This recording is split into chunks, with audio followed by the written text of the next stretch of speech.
The emergency klaxons screamed through Station Helix-9 like a wounded Vorgath on its last legs, and Head of Security Krell was not having a good cycle, not at all. Let me get this straight, Krell said, his three eyes narrowing as he stared at the trembling technician before him.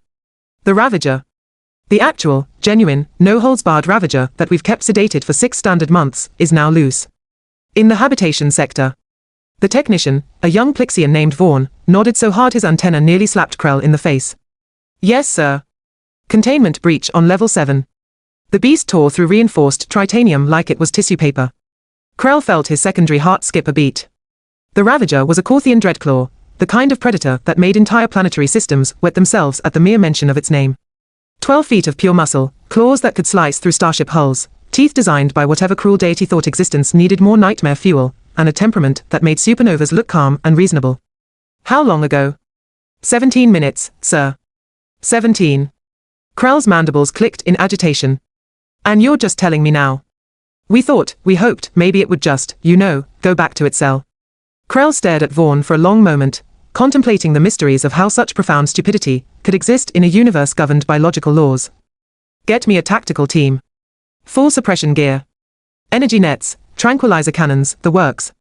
And evacuate every living soul from that sector before the console behind them erupted in a cascade of frantic beeping. Sir. Another technician, this one a 4-armed Zenthai named Calix, spun in her chair. We're getting reports from the habitation wing. Multiple sightings of the Dreadclaw. It's spit it out. It's moving through the residential corridors. Heading toward the human quarters. Oh, perfect. Just perfect.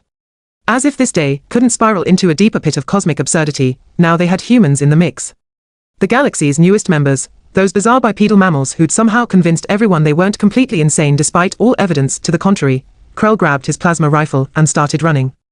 Behind him, a squad of 6 security officers scrambled to keep up, their various appendages clattering against the metal floors.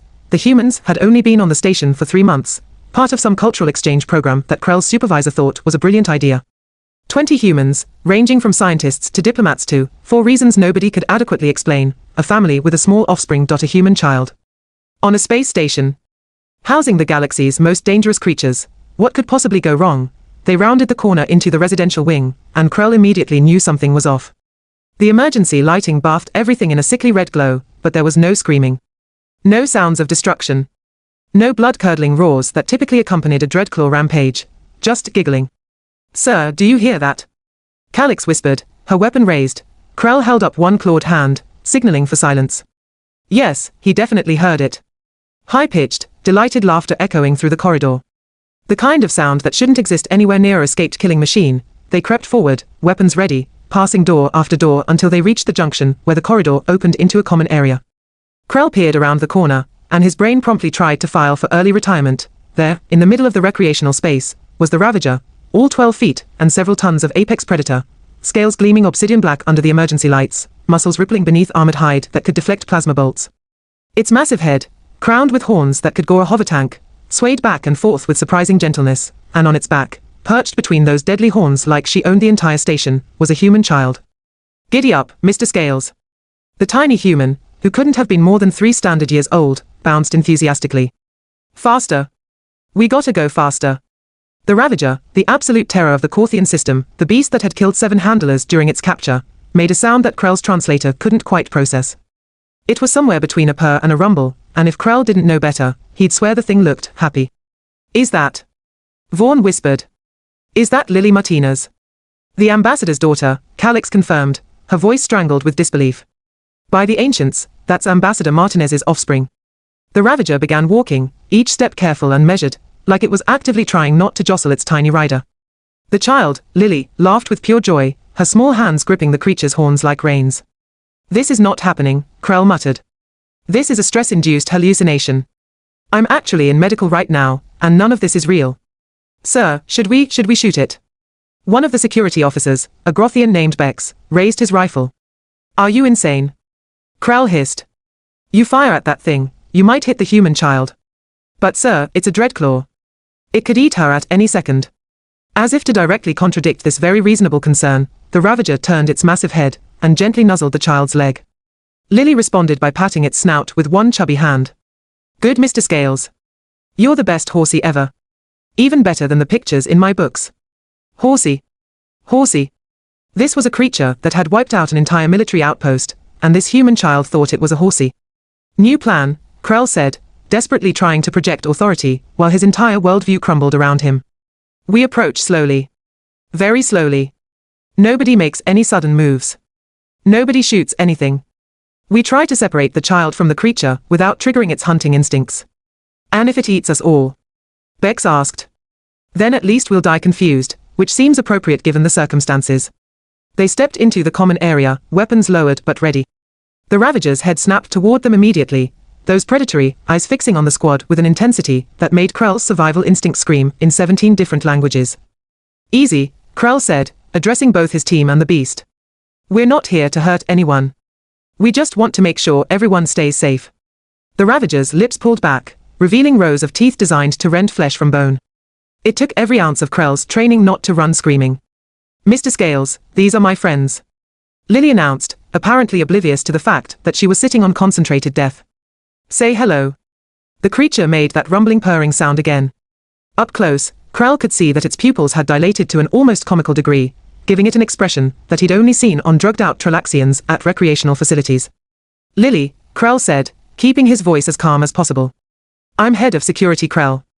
Your parents are very worried about you. Would you like to come down from there? No way. Lily hugged the Ravager's neck. Mr. Scales and I are having adventures. We're going to explore the whole station. That's really not a good idea. Why not? He's nice. He came to my door and made sad sounds, so I gave him my snacks. Then he let me ride him. Daddy never lets me have a pony, but Mr. Scales is even better. She gave him snacks. She gave the galaxy's most dangerous predator snacks, and instead of biting her in half, it decided to become her personal transportation. What was wrong with humans? Lily, your new friend Mr. Scales needs to go back to his special room, Krell tried again. He's probably very tired and needs rest. He doesn't look tired. Lily protested. He looks happy. See? He's smiling. That wasn't a smile. That was a threat display that had made veteran soldiers retire early. But somehow, impossibly, when Krell looked at the Ravager's face from this angle, with the child on its back patting it affectionately, okay fine, maybe it did look a tiny bit happy. In a deeply unsettling, reality-defying sort of way. Krell. A new voice shouted, and Ambassador Marcus Martinez came sprinting around the corner, followed by his wife Elena. Both humans skidded to a halt when they saw their daughter mounted on the apex predator. Lily Maria Martinez. Elena shrieked. Get down from there right now. But Mom, no buts, young lady. That's a dangerous animal. The Ravager's ears, if you could call those horn-framed auditory openings ears, flattened against its skull. It shifted its body slightly, placing itself between the shouting humans and its tiny rider, and let out a low warning growl that rattled Krell's bones. Oh fantastic. Now the killing machine thought it needed to protect the child from her own parents. Because this situation wasn't complicated enough already, Ambassador Marcus Martinez froze mid-step, his diplomatic training apparently kicking in at the exact moment his parental panic wanted him to charge forward. Smart human. Slightly less suicidal than average. Okay, Marcus said, raising his hands slowly. Okay, everyone just, let's all stay calm. Calm. Elena's voice hit a frequency that made half the security team wince. Our daughter is sitting on a monster. The Ravager's growl deepened, and Lily patted its head reassuringly. Don't listen to her, Mr. Scales. Mommy's just scared. She gets loud when she's scared.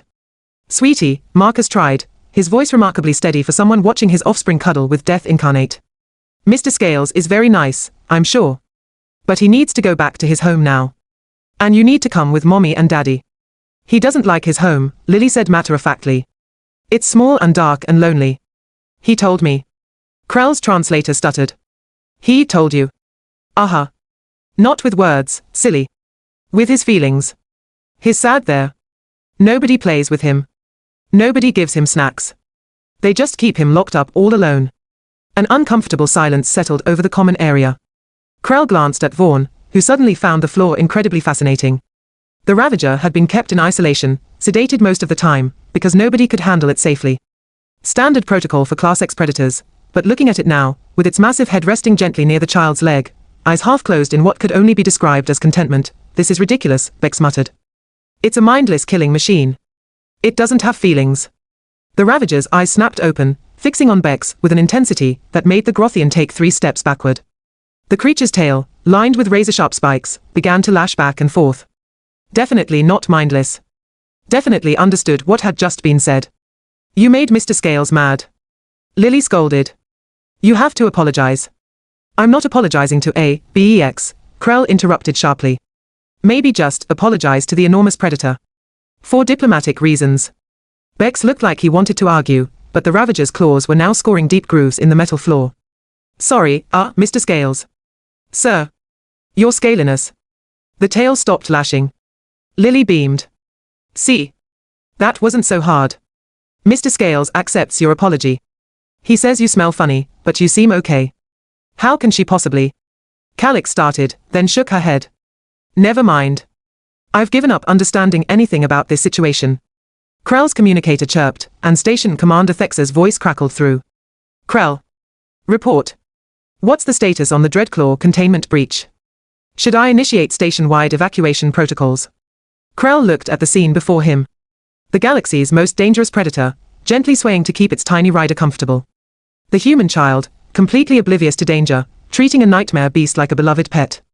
The parents, caught between terror and the distinctive expression all parents get when their offspring does something simultaneously horrifying and impossible to stay mad about.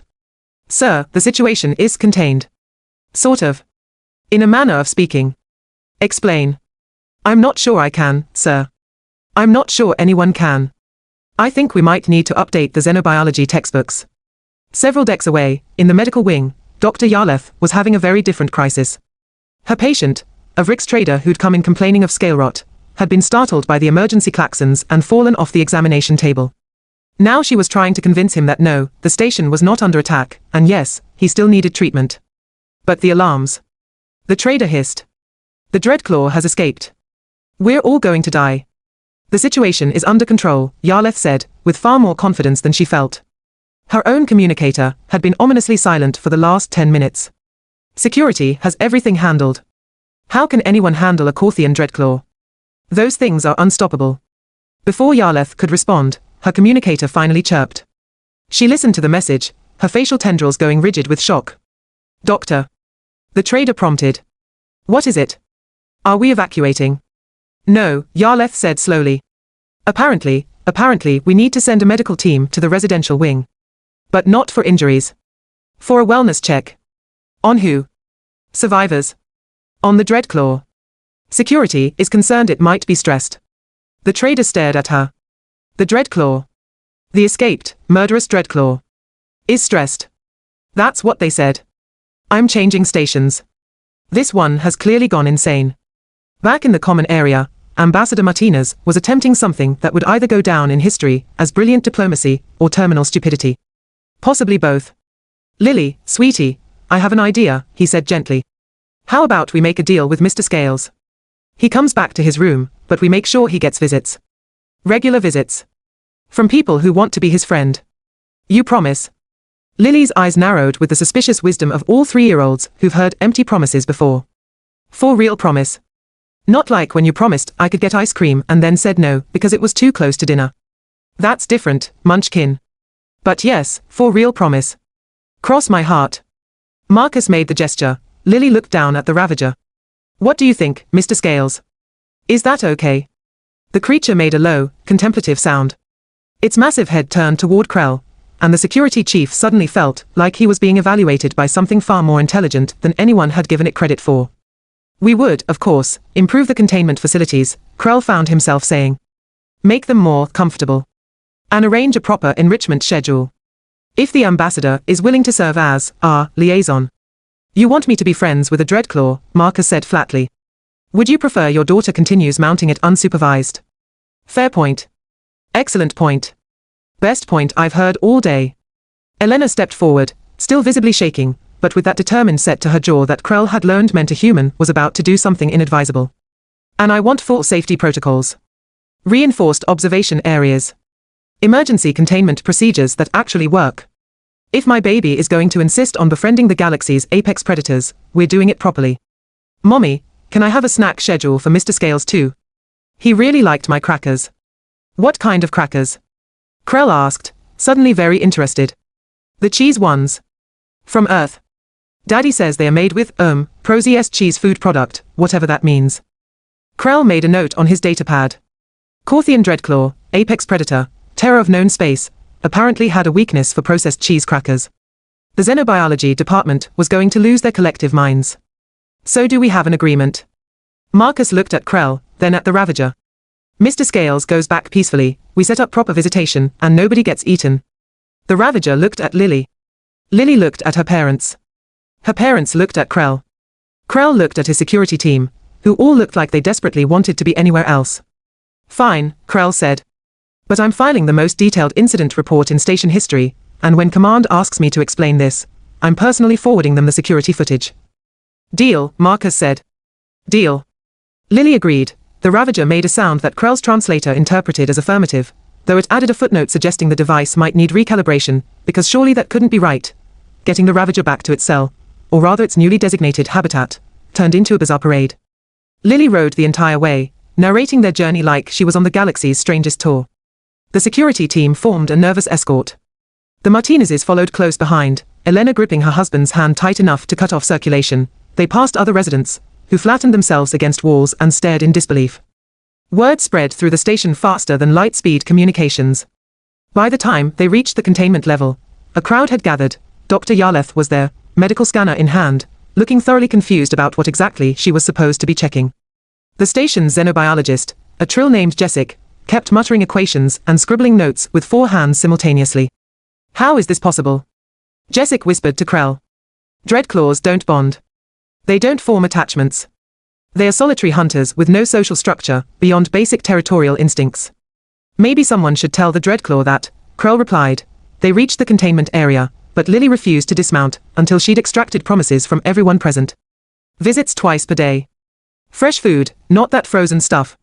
Toys, whatever toys were appropriate for a massive predator. And absolutely no sedation, unless Mr. Scales was sick or hurt. You're all witnesses. Lily announced with the authority of someone who'd clearly watched too many legal dramas. If you break these promises, Mr. Scales will be very sad. And when Mr. Scales is sad, he gets, She looked to her father. Irritable, Marcus supplied. Yeah. Irritable. Which means he might accidentally break out again, and come find me to complain. It was, Krell had to admit, an effective negotiating tactic. Threaten everyone with the consequences of an unhappy Dreadclaw. Finally, after much coaxing and one more promise of cheese crackers, Lily slid down from the Ravager's back. The creature watched her go with an expression that Krell would swear looked forlorn. When the containment field activated, it didn't rage or attack. It simply curled up in the corner, eyes fixed on the observation window where Lily pressed her small hands against the glass. Bye, Mr. Scales. I'll see you tomorrow. Be good. The Ravager made that rumbling purr sound again. Did we just get emotionally manipulated by a 3-year-old and a Dreadclaw? Calix asked. Yes, Krell said. Are we going to actually follow through on all those promises? Oh, absolutely. I'm not risking another escape. Besides. He watched the creature watching the child. I think maybe we've been wrong about a lot of things. Maybe humans aren't the only ones who surprise us. 3 months later, Station Helix-9 had become something of a tourist attraction. People came from across the sector to see the Dreadclaw that let a human child ride it. The containment area had been expanded and renovated, now featuring what the design team cheerfully called Apex Predator Enrichment Zones. Lily Martinez visited twice daily, accompanied by a rotating roster of security personnel who'd stopped seeing it as punishment and started bringing their own snacks to share. The Ravager, still officially designated as the Ravager but universally called Mr. Scales, had become surprisingly docile, well, docile to Lily and her approved visitors. Anyone else who got too close still received a reminder of what those claws and teeth were designed for. Krell filed his incident report, all 300 pages of it. Command read it twice, sent a team to verify he wasn't suffering from space madness, and then quietly updated the protocols for handling Class X predators. New rule, check if they like cheese crackers first. Ambassador Martinez's diplomatic credentials got an interesting addition, Dreadclaw Whisperer. Elena started a support group for parents whose children befriended dangerous things. It met weekly and served very strong drinks, and every evening, as station lights dimmed for night cycle, Lily would blow a kiss at the observation window. Inside the habitat, a 12-foot terror of the known galaxy would make a sound that no Dreadclaw should ever make, almost like saying goodnight. Humans, Krell muttered, watching this ritual from his office. Why did it have to be humans? But he was smiling when he said it.